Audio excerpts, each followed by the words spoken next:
Alright guys, I'm going to be reviewing Middle-earth: Shadow of War in 2023. Is this game still worth spending your hard-earned money and, more importantly, your time on? Let's go ahead and get into it. Middle-earth: Shadow of War is a open-world hack-and-slash adventure game that picks up right off where Shadow of Mordor left off. You are the Ranger Talion, wielding the newly crafted Ring of Power. With that ring, you build an army to fight Sauron the Dark Lord.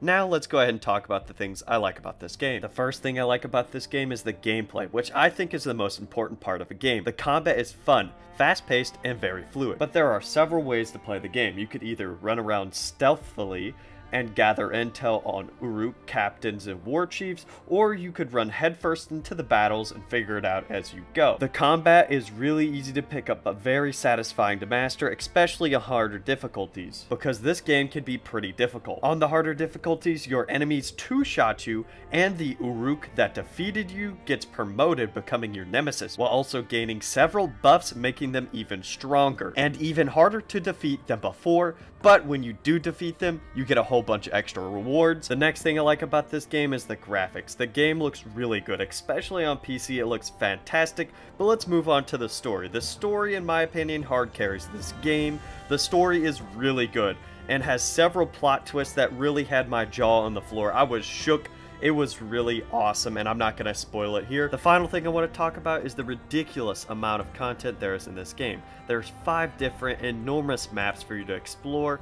Hidden inside of those maps, there's a ton of collectibles and challenges for you to complete and collect, of course. And I haven't even talked about fight pits. What is a fight pit? A fight pit is where you take your Uruk captain and send them into a head-to-head battle with enemy captains in an awesome arena. It is a great way to level up your weaker captains, allowing them to gain experience points and some awesome new abilities if they do win, or they just die and you lose them, but at least it was entertaining to watch. There's one last feature that I would like to talk about, which is online vendettas, where you invade other players' worlds and fight their Uruk nemesis. It's a great way to farm XP and get a ton of rewards for just killing an Uruk on someone else's world. It's a great way to get a ton of stuff. Let's move on to the things I dislike about this game. To be honest, there's not much. The game's fairly solid. But if I had to pick one thing, the main complaint would be the game's really grindy and repetitive because the game loop is very simple. First, you unlock a new area to explore. You begin learning weaknesses of the enemy's captains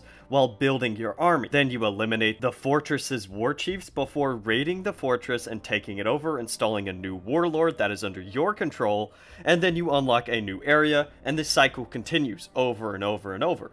Now trust me, this game is a lot of fun, and that cycle doesn't get old until you play 60 or 70 hours. Then things can get a little stale, but the storyline really just carries you the rest of the way, and the gameplay is just a ton of fun with some really cool and awesome boss fights along the way. Another complaint I have with this game is when you encounter a captain, war chief, overlord, you name it, you get a mini cutscene with some ridiculous dialogue. Sometimes it is funny, sometimes it's just dumb. I wish there was a skip button because you get hit with stuff like this.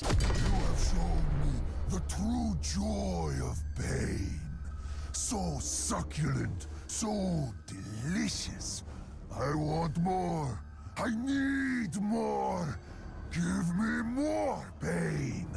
I must have it. And after a while of getting blasted with these ridiculous dialogues, I kind of wish I could skip it and just have a nice and simple little skip button where you could just get it over with. I just want to say 2 more things before I wrap up the video, and they're not even really complaints. The first thing is, the game is very similar to Assassin's Creed, so if you enjoyed that type of game, well, you will like Shadow of War. They're very similar, but they're still different. And the last thing is, if you played Shadow of Mordor, the first game, Shadow of War is not very different. The storyline's different, but the gameplay is very similar to the original game. But that's all I have to say.